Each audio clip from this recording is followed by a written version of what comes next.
We ask him to Most High to continue to show his mercy on the leader of humanity, Prophet Muhammad, his household and followers, to the day of accountability.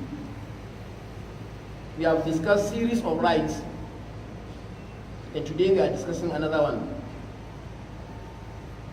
The right of followers on the leadership. Right of leaders, right of followers on their leaders. We who are under our leaders, we have right that must be preserved by our leaders. In Islamic teaching, a leader is not ordinary. A leader is extraordinary. He's a special person. His position is high, and he's supposed to be high in being responsible. And that's why his reward is great on the day of Qiyamah, if he discharge his duties and responsibilities. Where he refuses, his consequence is unquantifiable. And that's why a number of companions run away from leadership. It is because the issue is not today, but the case is that of the day of Qiyamah. That's why those who are rushing to occupy whatsoever position, they should be very, very careful of doing that. If you know you don't have the ability and the capacity and what it takes, it's better you remain a follower than to be a leader. This is not to discourage, but rather to encourage in a better way, in a way that we are going to be successful here and then be rewarded there. Khutbah or khutbahs cannot be enough on this particular dangerous topic of discussion.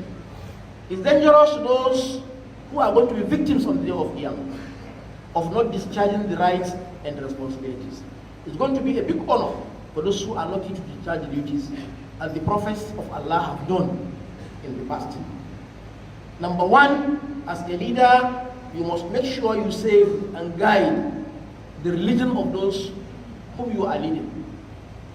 If they are Muslims, make sure you give them what it takes to give them comfort in performing their responsibilities towards Allah subhanahu wa ta'ala.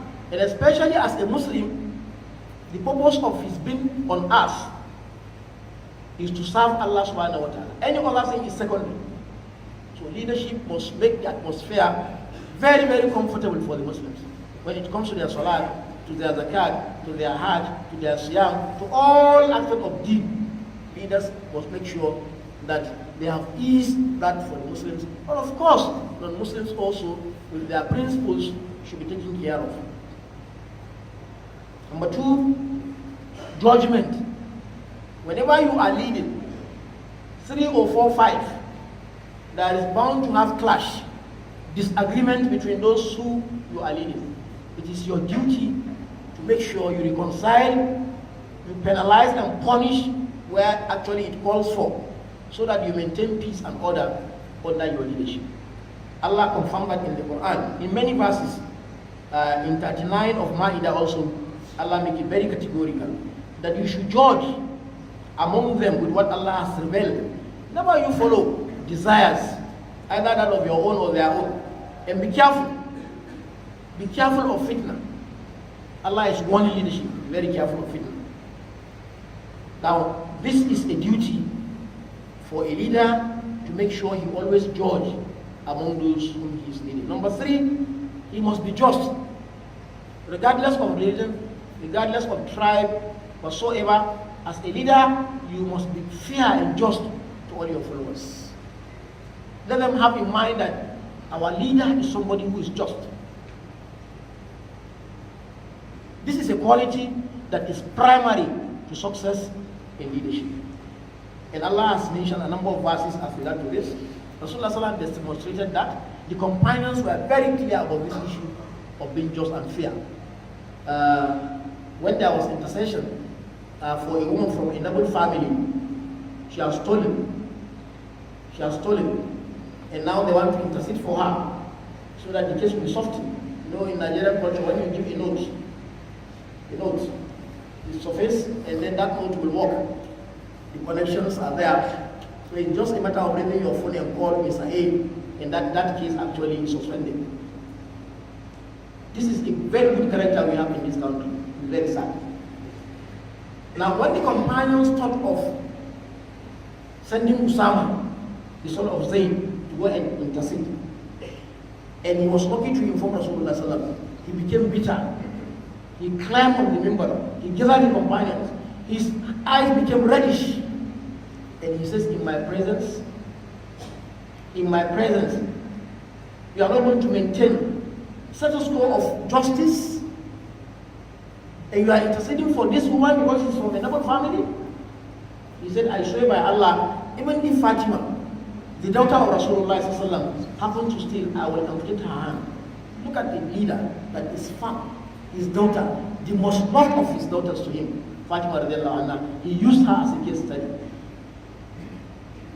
Now, there are so many examples in the life of companions of being fair and just to their followers.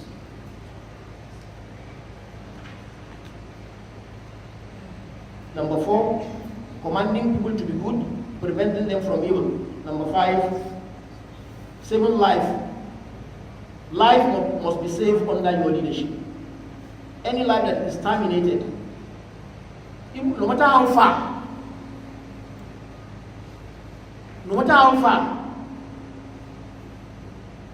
Allah subhanahu wa ta'ala is going to ask you, long as that is within the territory of your leadership.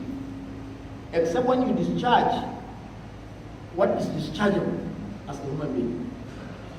Number 6, their properties must be saved. Verses are there. You must save their senses. You don't allow them to be going mad. The issue of drugs here is very primary. The government is doing a lot, but we need to do more. The hegemony, the bigness and the magnitude of the way drugs are coming in, I need to be investigated really.